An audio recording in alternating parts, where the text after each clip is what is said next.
Това е цялата хронология на движението, което се бори да притежаваме игрите, които сме си купили. През декември 2023 Ubisoft съобщава на играчите на The Crew, Racing игра от 2014, за която са платили пълна цена, че сървърите ще бъдат спрени, а тя е онлайн only, което на практика прави всяко едно копие напълно безполезно.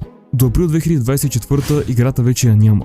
Компанията дори отнема лицензията на играчите и те вече не могат да я отворят. Точно тогава ютубърът Рос Скот стартира кампанията Stop Killing Games. Движение, което настоява издателите да оставят игрите да могат да се играят след прекратяване на поддръжката, чрез офлайн режим или частни сървъри, както е при старите Call of Duty, например. Кампанията прераства в европейска гражданска инициатива, събрала 1,5 милиона подписа, от които 1,3 милиона са верифицирани. Ако подобно правило съществува в Европа, то невероятно ще се разпространи до целия свят. Движението е подкрепено и от публични фигури и политици, след които заместник председателя на Европарламента Николай Штефанута и Никола Минчев. Европейската комисия е принудена да каже нещо. Отговор идва, но е формален.